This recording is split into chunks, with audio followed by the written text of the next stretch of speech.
All right, Hello, there we go. Hey, how are you? how you doing? I'm good. I'm good. Thanks for joining us. You Yeah, hear no me doubt, no okay? doubt. Yeah, for sure. Okay, cool. All right, then give me a second. Let me just record here.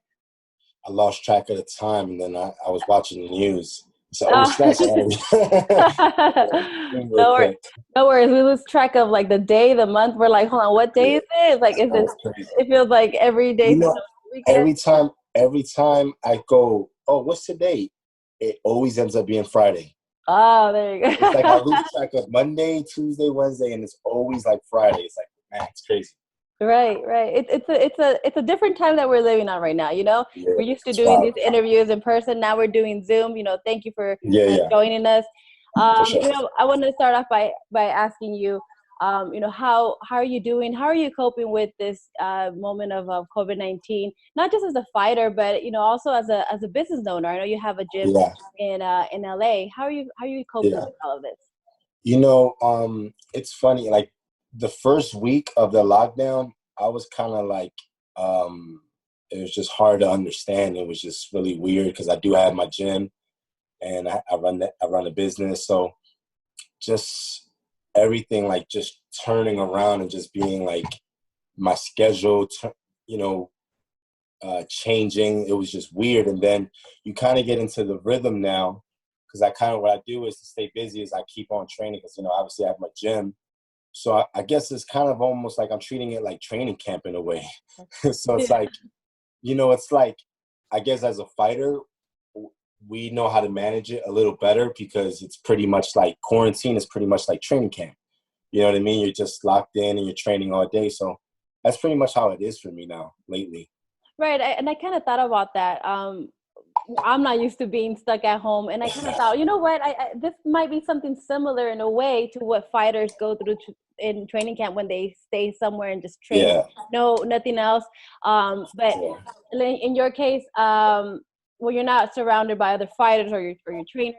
Who are you surrounded yeah. with? Who are you with? So that's the thing. It's like, yeah, it's kind of like training camp again. At the same time, it's, you have to worry about family and all that other stuff. Yeah. And then as far as with the training, is like no one's really in the gym, so you're training alone. So it's kind of hard to like find motivation because I'm hitting the bag and I'm just listening to music and by myself. Every now and again, my strength trainer comes to the gym and we'll work together. But being that it seems like things are kind of like getting better, I kind of want to get in the mix of like probably I spoke with Freddie about hooking up and starting to train together. And I just got tested today, just to play it safe. And he got tested. So, I guess things will start getting to normal little by little. But, for the meantime, just training alone is kind of boring. Right, right. Well, hopefully this can go away soon. Hopefully people, follow those stay at home and we can get our boxing back really, really soon. I have a quick Yeah. question for any advice if you have for some of the fighters that depend on that fight check. You've been Yeah. fortunate to be able to, besides fighting, we've seen you in movies, we've seen you as a Yeah. businessman, you have Yeah. other sources of revenue. What advice Yeah. do you have for up and coming fighters that perhaps they should look into a second source of income for Yeah. emergencies kind of like this? Yeah.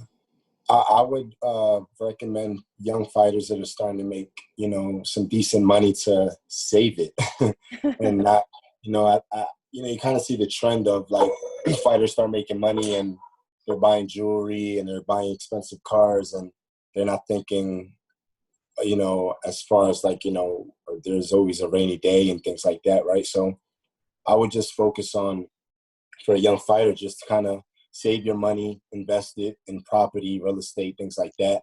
Because boxing's not going to last forever. So, when this is all said and done, you want to have things that, you can live and provide for your family. So that's what I would say. I just don't splurge. Don't blow your money. Right. Good advice. Good advice. Thank you. Yeah. Well, we're happy to hear that you're Oh, and pay your taxes. paying Pay your taxes. That's an important one too. Like put the tax money away before. Yeah, When you fight, just put that tax money already away. I know, You right? Just know, avoid that headache yeah, that don't wait. that Yeah, don't wait last minute right. for sure. Well, you Yeah. mentioned that you've been in the gym, it's a little different working out by yourself, but we look Yeah. forward to seeing you back inside the boxing ring. Um, I know we still don't know exactly when boxing will start, but once it does, we hear the name of you and Danny Jacobs, and there Yeah. seems to be that animosity. Can you tell me, is that true animosity, or is that business? No, you know what? It's just the animosity is real. You know what I mean? I'm not the type of fighter that puts like an act. I'm not good at that. Just pretending or anything like that.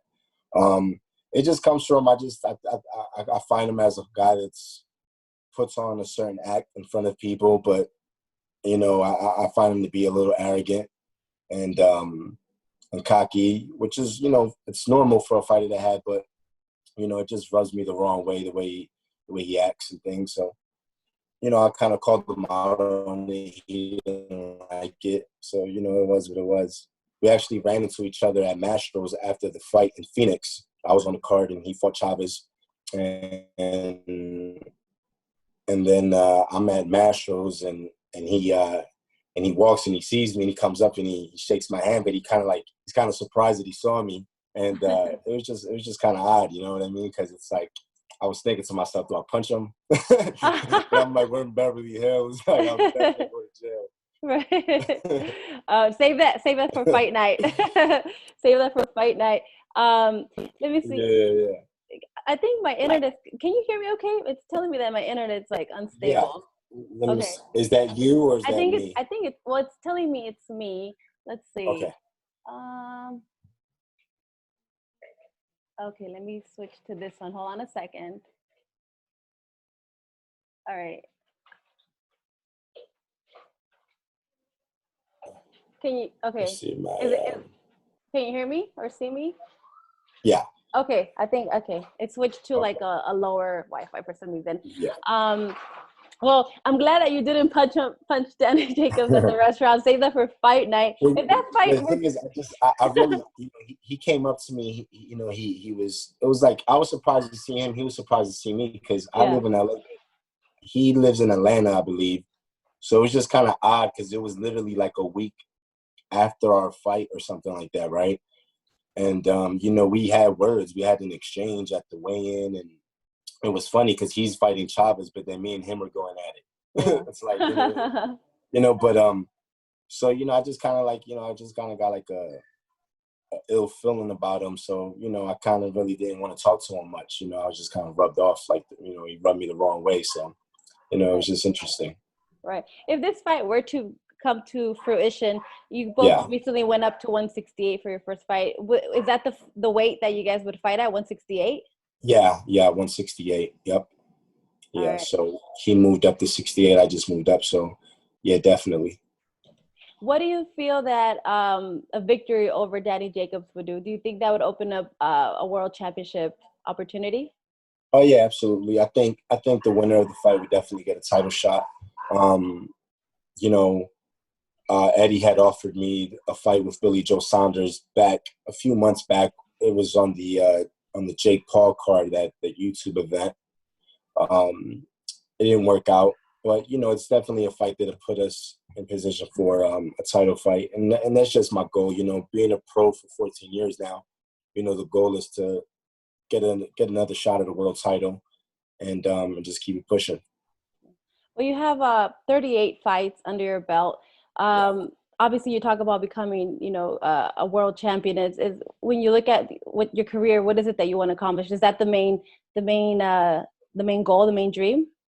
Yeah, the goal is to be a world champion, but and it's to just add to the legacy. I think the reputation that I have is, Gabriel's a fighter that is a warrior. He fights anyone. He gives anyone a tough fight, and which is a great reputation to have. But at this point in my career, I definitely had the experience, and I kind of being with Freddie Roach now as having him as a trainer. I feel like I just have the tools to kind of turn it around and really take it further. So it's just adding to the legacy. I'm really not putting a limit to when I'm gonna stop fighting. you know, I'm having fun with it. It's something I love to do. I still feel good. So, you know, we'll see how it plays out. But yeah, that's the goal, to become a champion and just keep pushing. And we've definitely seen you in some very exciting fights, and we know that you're not afraid of fight anyone. You'll go up to a weight class to fight, take on whoever, whatever challenge that you feel like taking. We know for Golovkin, you went up to 160 to fight him when he was when Golovkin was in his prime. Yeah. I'd like to get your opinion on this fight. On that, they're saying Canelo Golovkin 3, the trilogy, perhaps this September. How do you see that fight? Do you feel that that Canelo has an edge coming into this fight, or do you think it's still a 50-50 fight? No, I think Canelo definitely has a huge edge going into the rematch. I think anyone that fights Triple G right now has a huge edge.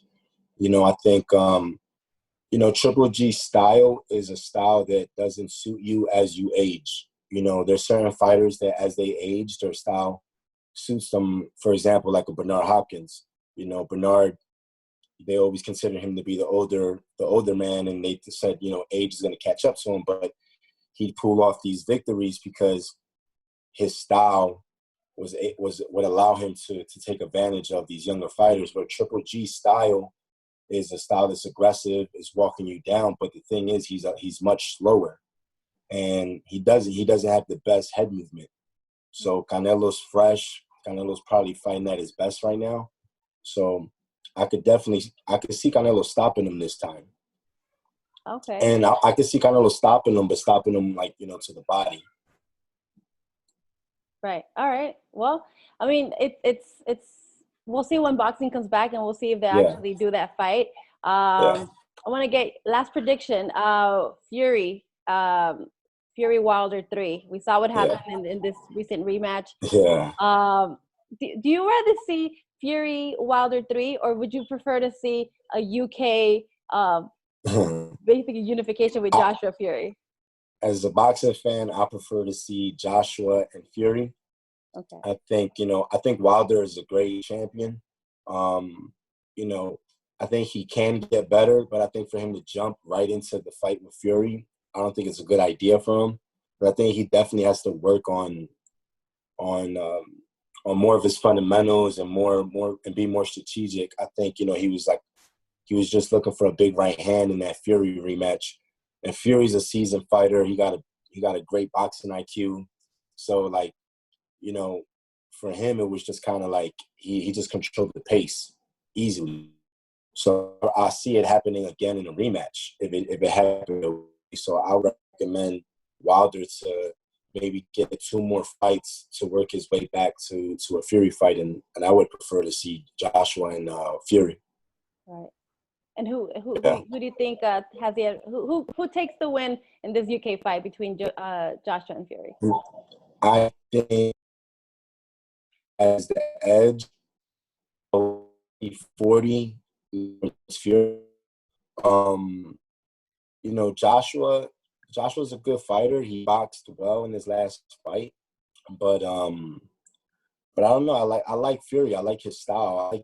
Not only do I like his style, but, you know, Fury's his boxing IQ is a big thing. You know, he really knows how to break a guy down. He understands boxing. He's a little awkward, so I can only imagine how difficult it is fighting a guy that's that big, 6'9", and that can move kind of like a middleweight. You know what I mean? It really doesn't happen. You really haven't seen that ever in the heavyweight division. So, you know, it's a difficult style to beat because he's very tall, long reach. So I think he gives Joshua some problems. Right. Well, we'll definitely see what happens in the heavyweight division. We can go on and talk about so many more. I really want to thank you for your time.